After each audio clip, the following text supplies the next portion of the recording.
Bismillahirrahmanirrahim. Assalamu alaikum, students of grade 7. Welcome back after the spring break. And since we are again off for a long break now, so we have to continue with our incomplete session. So we will continue with Unit 5, and the topic is the Battle of Mu'atta 8 Hijri. We will read this topic from page number 73 to 75, and then I will assign you some tasks related to it. Before moving further, I would like to mention the causes that led to this battle as a recap of the topic. Okay, after the conversion to Islam of most parts of Arabia, Prophet Muhammad, peace be upon him, sent emissaries to the nomadic Arabian tribes in the north. His envoy, Hazrat Haris bin Umair Raziallah, was killed there, and in order to give a befitting reply, the Holy Prophet, peace be upon him, sent a troop of 3,000 men to punish these tribes. Those tribes were Ghassanids, which was the name of a group of Hellenized Arabian Christian tribes that had emigrated in the early 3rd century from Yemen to southern Syria, Jordan, Lebanon, and Jerusalem, where they eventually merged with Greek-speaking early Christian communities. Traditionally, the Ghassanids were allies of Byzantium. The leader of the Ghassanids had received word of the expedition and prepared his forces. He also sent to the Byzantines for aid. Muslim historians report that the Byzantine Emperor Heraclius gathered an army of 100,000 men and hurried to the aid of his Arab allies. That was a recap of the topic. So now let's continue with the reading.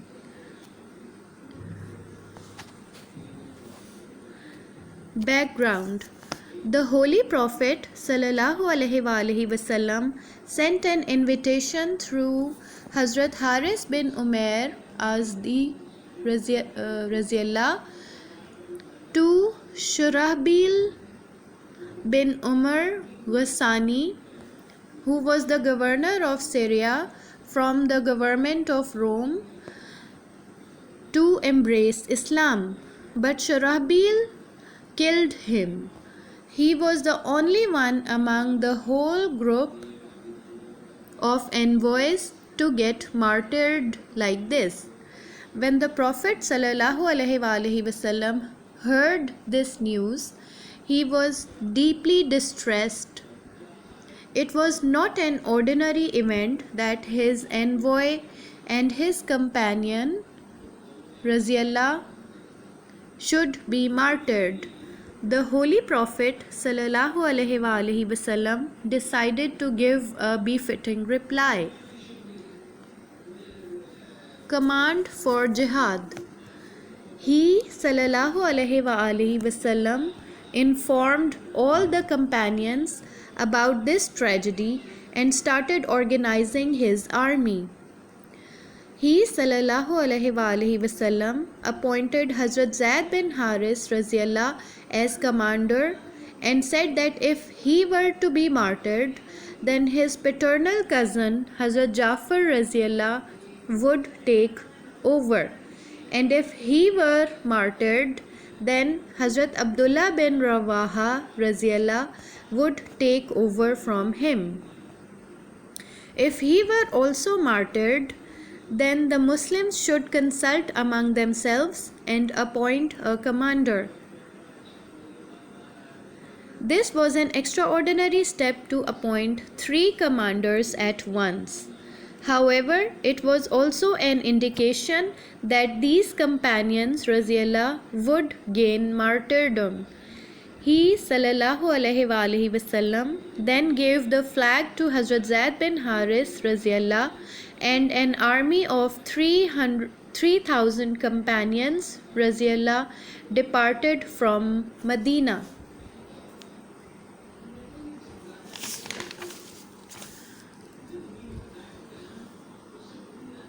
Muslim and Roman armies face each other. When the Muslims left for Syria, they were under the impression that they would be fighting the governor of Syria, Shurahbil. But when they reached Man, the area of Jordan, they found the emperor of Rome, Heraclius, who was already there with an army of 100,000 soldiers. Other tribes had also sent another 100,000 troops. Thus, an army of 200,000 was ready to face the Muslims' army of 3,000. Since this was not known before, some companions Raziallah suggested that the Prophet ﷺ should be informed so that he could send more troops or give some other order. Many companions Raziallah were in favor of this suggestion, but Hazrat Abdullah bin Rawaha Raziallah addressed the Muslim army and said, "O people, you are nervous today of the very aim you had set for yourself. Exactly the goal for which you set out from your homes, martyrdom. Remember, whenever we fought wars, it was never on the basis of superiority of numbers, arms, or horses. We fought only for our religion, which is an honor bestowed on us by the Almighty. Go ahead. Either you will overpower the enemy or gain martyrdom and enter heaven." On hearing this resolute and inspiring speech, the companions Raziallah were fired by a passionate zeal for martyrdom. They prepared for war, setting up camps at Mu'atta, situated in the Balkar area of Syria.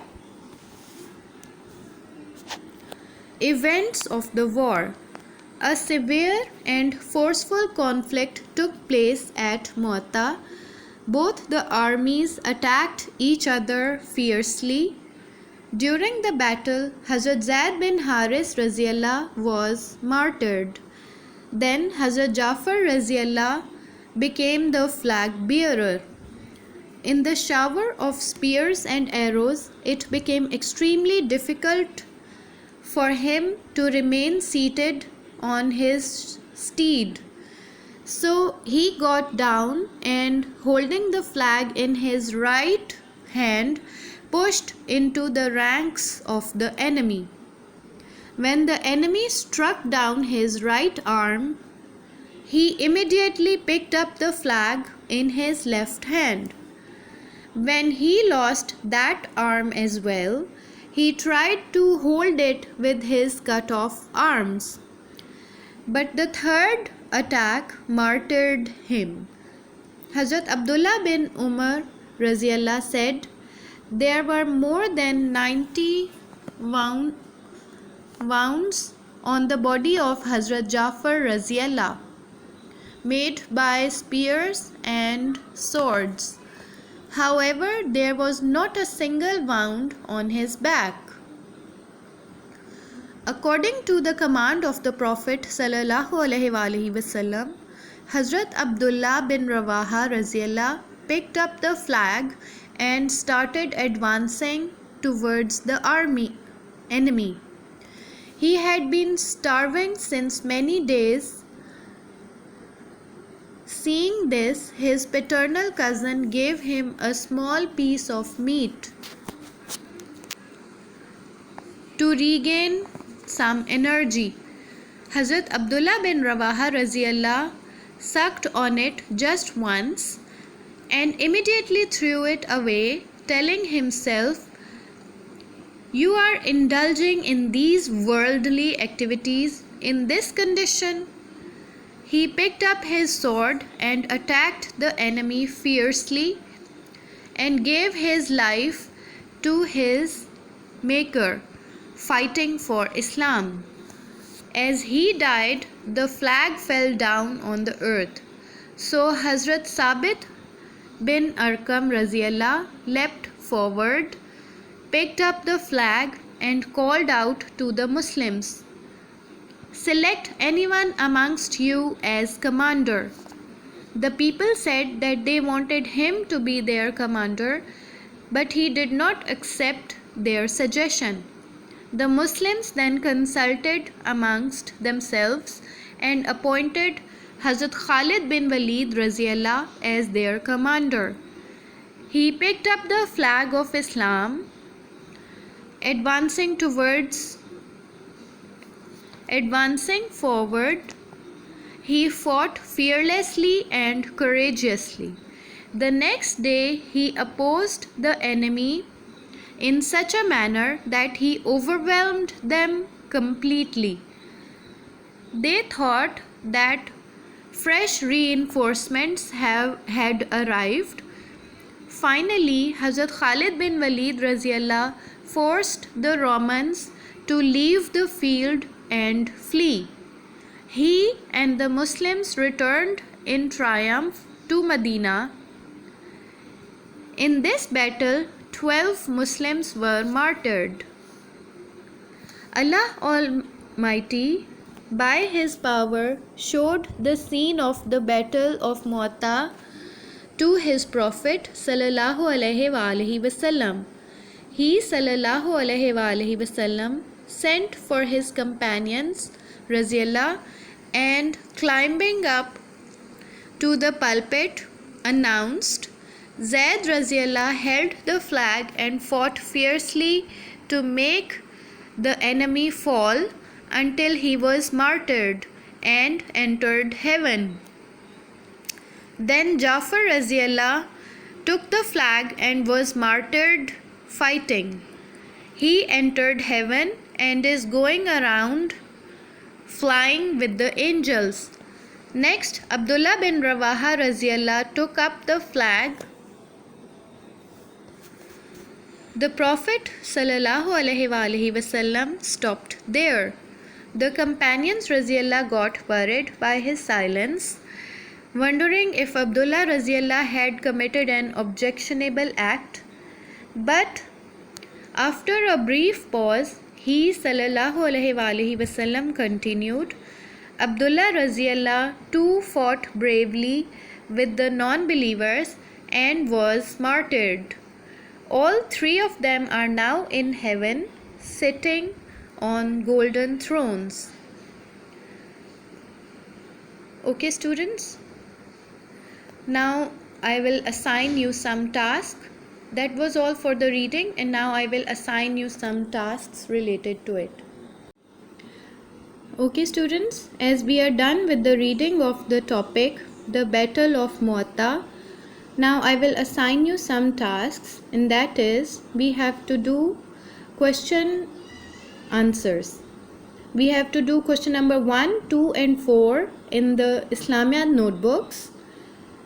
Okay, so question number 1 is, why was the Battle of Mu'atta fought? Write its background and causes. You can find the answer to this question on page number 73 under the heading Background. Let me read the answer for you. The Prophet sallallahu alaihi wasallam sent an invitation through Hazrat Haris bin Umair Azdi Raziyallah to Shurahbil bin Umar Ghassani, who was the governor of Syria from the government of Rome, to embrace Islam. But he killed him. He was the only one among the whole group of envoys to get martyred like this. When the Prophet ﷺ heard this news, he was deeply distressed. It was not an ordinary event that his envoy and his companion Raziallah should be martyred. The Holy Prophet ﷺ decided to give a befitting reply. That was the answer to question number 1. Now write question number 2 in your Islamiyat notebooks. What did the Prophet ﷺ say while appointing the commander for the war? Okay, the answer to this question can be found on the same page number 73, under the heading Command for Jihad. Let me read the answer for you. He ﷺ informed all the companions Raziallah about the tragedy and started organizing the army. He ﷺ appointed Hazrat Zaid bin Haris Raziallah as commander and said that if he were to be martyred, then his paternal cousin Hazrat Jafar Raziallah would take over, and if he was martyred, then Hazrat Abdullah bin Rawaha Raziallah would take over him. If he were also martyred, then the Muslims should consult among themselves and appoint a commander. This was an extraordinary step to appoint 3 commanders at once. However, it was also an indication that these companions Raziallah would gain martyrdom. He ﷺ then gave the flag to Hazrat Zaid bin Haris Raziallah, and an army of 3,000 companions Raziallah departed from Medina. Okay, that was the answer to question number 2.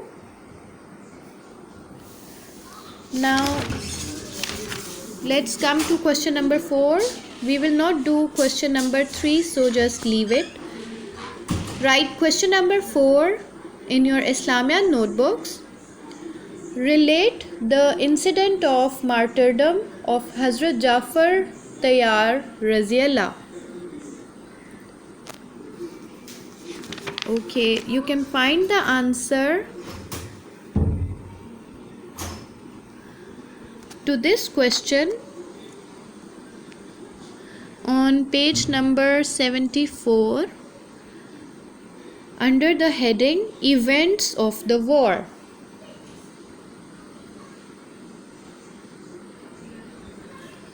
Okay, let me read the answer for you.